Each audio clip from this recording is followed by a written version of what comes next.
Hey guys, how's it going? Hope you're doing well. My name is Crown, and today I'm going to read you some very interesting stories that I hope that you're gonna love. And now, without further ado, let's go!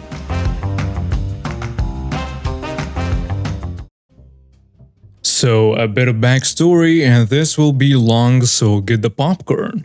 I'm an autistic male 30 with Tourette's, OCD, and depression, which I was misdiagnosed as a kid with ADHD. Side note, found out later that apparently doctors will diagnose kids with ADHD instead because of who wants to say a 3 to 5 year old has depression. Due to my Tourette's, I blink or squint my eyes a lot, and I do have some vocal tics such as grunting, chirping, repeating words, and changing my voice, but not the vulgar language that's a different form of the syndrome. I am told I am well spoken for an autistic man, but that's because I'm high functioning and put in a lot of effort. Honestly, I am more reclusive than anything, never really doing anything but work and go home, and yes, that means I don't hang out with people. I work at a gas station and I won't even reference any funny name change, as I still work there, and in my state, I live in the US, my boss can't fire me for it. Also, they have a hard time firing me since I do everything from maintenance to IT when needed, so they don't have to pay more for someone else to do it. This incidentally made them promote me to a manager position, and I'm currently working towards getting a job in their IT department. I'm also 6 foot 3 inches tall, weigh about 320 pounds, and I used to play football. Needless to say, I'm a big boy. Also, I'm a bit of a jerk since working customer service anywhere you see the ugly side of people more so than anything else. Long intro I know, so on to the story. The cast of the story will include me, the entitled lottery lady, a regular customer, and 2 cops. So, it's been a very busy day. The lottery is selling like hotcakes since it's at a 600 million jackpot, and the other is at 470 million at the time this happened. Just in 1 hour I sold almost $1,000 in lottery alone.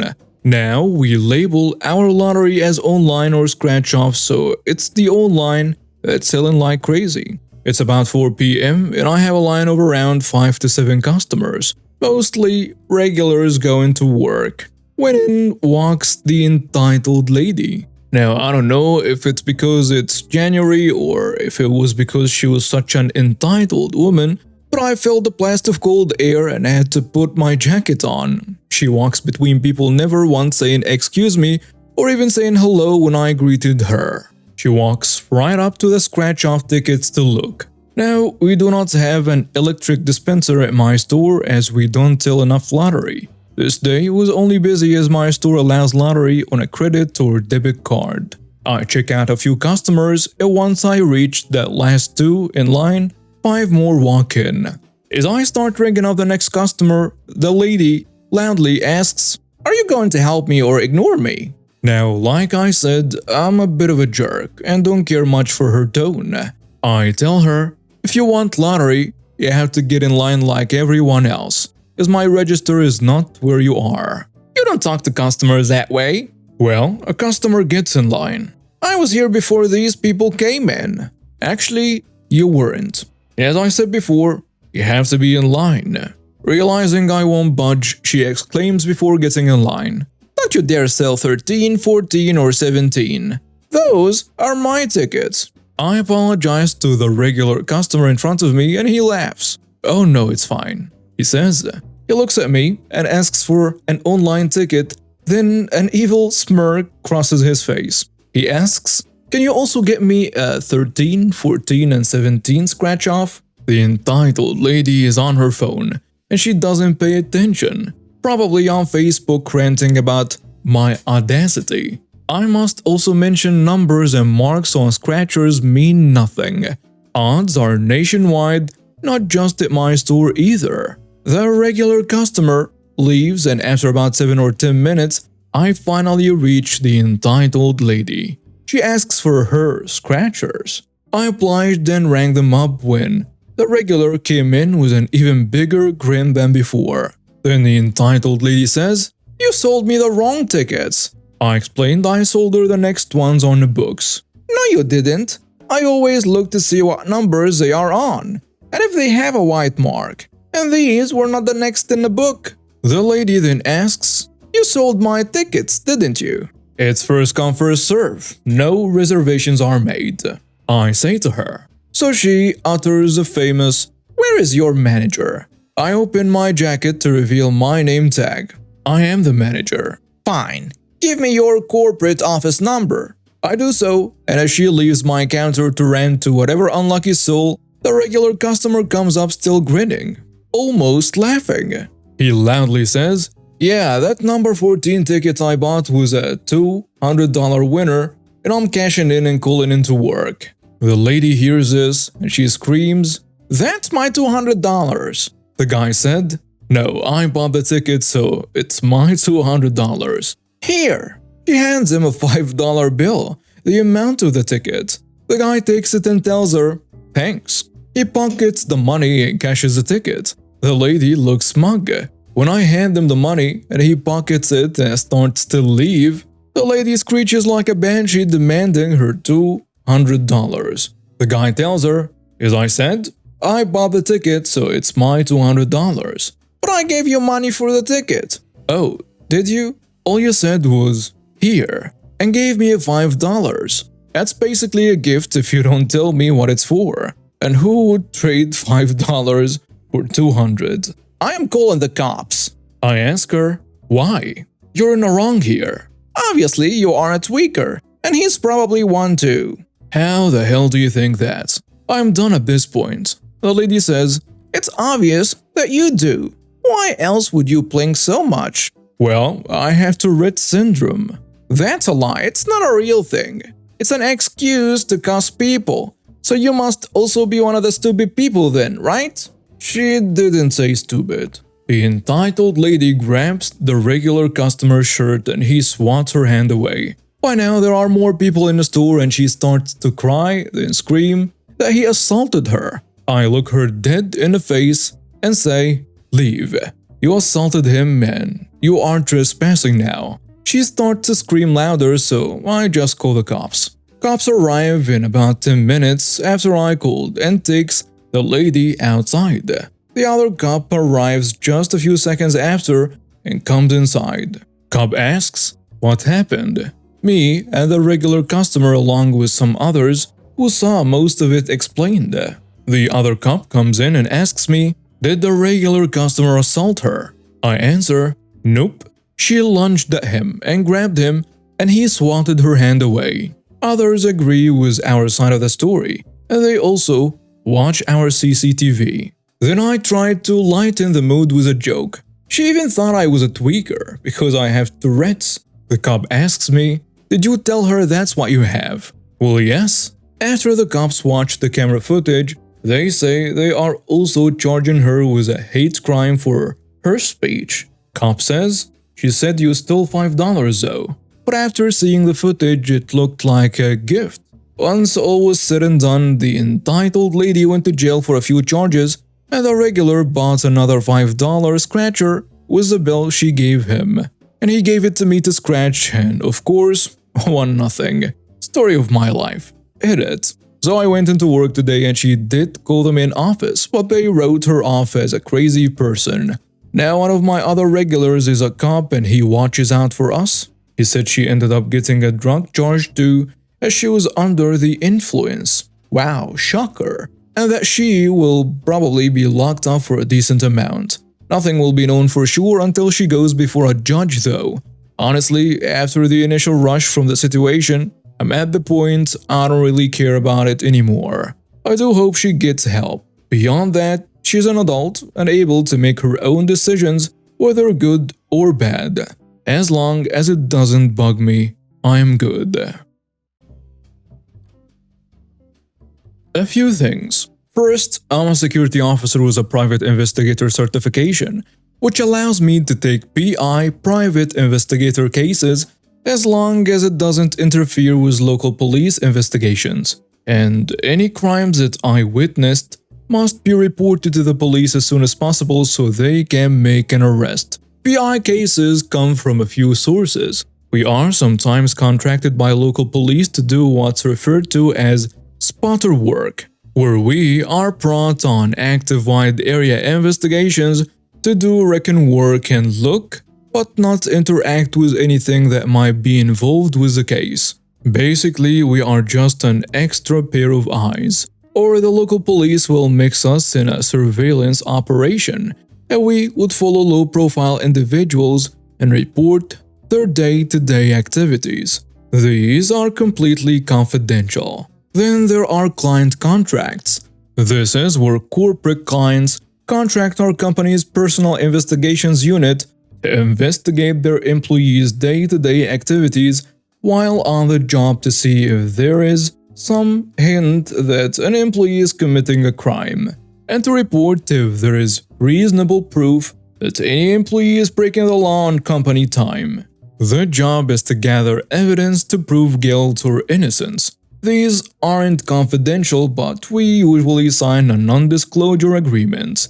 Finally, there are personal contracts. When a person wants to hire a professional investigator to do a job, it is usually something along the lines of a husband or a wife suspects the spouse is cheating on them and wants some kind of proof. Or someone is looking for a relative or lost family and is trying to reconnect with them. There is no disclosure agreement, and it's up to the client to draw up a disclosure agreement. Most don't, but we keep quiet as professional courtesy. Okay, now that the job description is done, let me tell you what happened. About 3 years ago, I was hired to do a personal contract.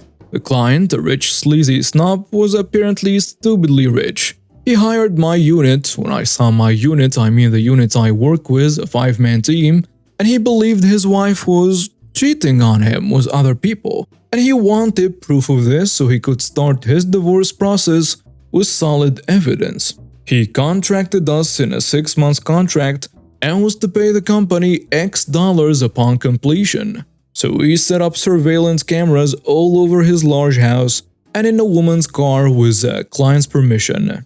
We had at least one of the team tailing her at all times. Good times, day in and out. We watched their lives, and in this line of work you either get detached or emotionally invested, like watching a soap opera. As we watched them, we quickly saw this lady was a freaking saint. She volunteered at a soup kitchen and a children's hospital. She helped with local churches, canned food drives, those kind of things. She was the perfect definition of what a good human should be. On the other hand, the husband was a total jerk. He was the one we caught many times bringing women to his house. Sometimes he would bring 2 or 3 girls in one day, and that is only what was recorded in the house. We arrive at the 4 months mark, which is basically where we show all the evidence and give the 3/4 report. We show him everything that we found and have a 6-hour debrief with video and audio support, showing that she hadn't done any wrongdoing other than a speeding ticket and a few double park situations. After we concluded the debrief, he looked stupefied. He says, "So you didn't catch her cheating? What was the point of me hiring you?" My boss, our captain, turns to him with a serious stare, which is perhaps the most serious and powerful looking face I have ever seen in that man. And then he said, "You hired us to investigate your wife. You're unhappy that your wife is an honest and faithful woman?" The snob is visibly annoyed. He stands up and is getting his jacket when my captain says, "Look, there's still 2 months on the contract. We will keep tailing her. We will meet again after our contract is up and give you any updates." The snob turns to him and says, "Don't bother. This is over. I am ending it. Come when she's not home and get your equipment out." So a week later we did exactly that. Now, food for thought. When contracts like this are made, a small portion is paid up front as commission fee, and the rest is paid at the end of the contract's allotted time. In his case, it's 6 months. Now pay works like this. The commission is divided up between each PI as a bonus to our salary. And the salary is what we get from the company to get us through the completion of the contract. The remaining balance after being paid by the client is then divided into a cut for completion for the PIs and a cut for the office. Good money when done right. So fast forward to the next payday after the contract is officially over. My unit gets a call from our office to come in on the next payday as there is an emergency meeting regarding us and the last contract.